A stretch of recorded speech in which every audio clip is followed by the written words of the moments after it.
नमस्कार मंडळी, आज आपण बनवतोय मुगाच्या डाळीचा शिरा। तर चला बघूया कसा करायचा ते। 1 वाटी मुगाची डाळ आहे, ती मी आता स्वच्छ धुवून घेणार आहे। डाळ बघू शकताय मी स्वच्छ धुवून घेतलेली आहे। आता आपण हिला चाळणीमध्ये थोडीशी सुकू 5 मिनिटं आणि मग भाजायला घेऊया। तर बघू शकताय अशा प्रकारे मी डाळ धुवून घेतलेली आहे। आता आपण चाळणीत तिला सुकत घालूया। तर बघू शकताय 5 मिनिटं मी डाळ सुकवलेली आहे। आता आपण भाजायला घेऊया। मी कढई ठेवली तापायला। तर आपली कढई गरम झालेली आहे। आता आपण ह्याच्यामध्ये डाळ टाकून घेऊ। तर बघू शकताय कढईमध्ये मी डाळ टाकलेली आहे। आता आपण याला खाली वरी करून हलवून घेऊया।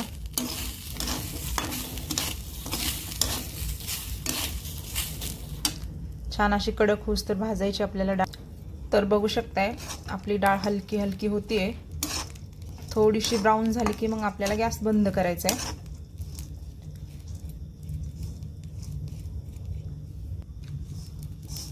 तर करताना तुम्ही पण अशाच प्रकारे करा।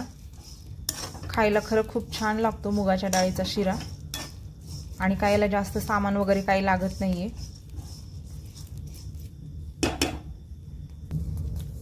तर बघू शकताय आपली डाळ अशी झालेली आहे। आणखीन ह्याला आपल्याला 3 ते 4 मिनिटं भाजायचे। तर बघू शकताय आपल्या डाळीला हलका ब्राऊन कलर आलेला आहे। तर मी आता गॅस बंद करते।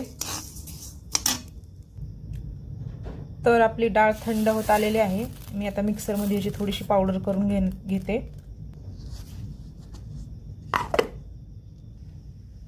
तर बघू शकताय अशा प्रकारे मी त्याची पावडर करून घेतलेली आहे। तर तुम्ही पण करताना असंच करा। तर मी 1 चमचा तूप घातलेला आहे। आता आपण ह्याच्यामध्ये डाळ भाजून घेऊया तुपात।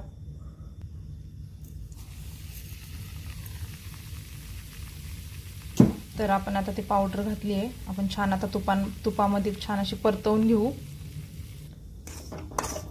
तर बघू शकताय 1 चमचा तूप घातलेला आहे मी।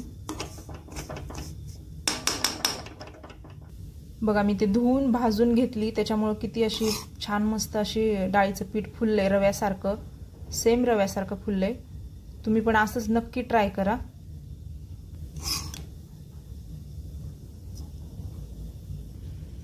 तर बघू शकताय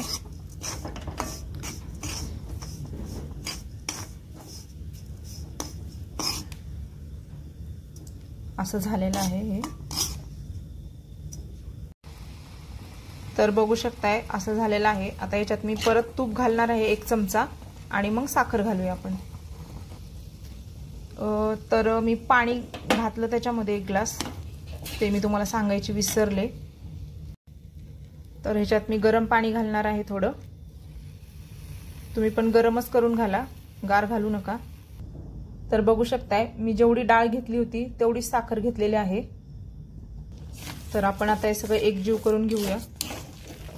पाणी घालताना तुम्ही बेतानी आणि लागल तसंच घाला, कारण की मी अंदाज तुम्हाला नाही सांगू शकणार। आणि पाणी उकळतं घाला गरम गरम।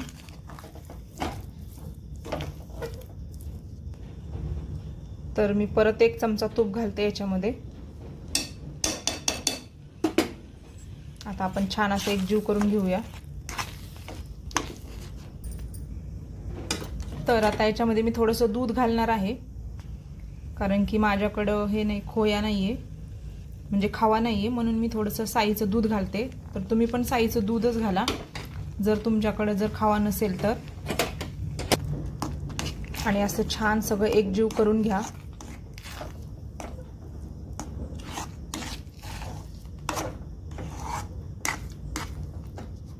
तर मी थोडीशी वेलची पावडर घालणार आहे।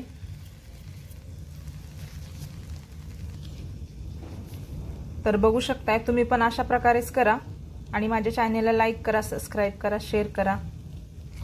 आणि काय ह्याच्यामध्ये जर समजा बदल करायचा असेल तर मला कमेंटही करा। आता ह्याला चला आपण सर्व करूया। तर बघू शकताय आपला मुगाचा शिरा तयार आहे। तुम्ही पण या खायला।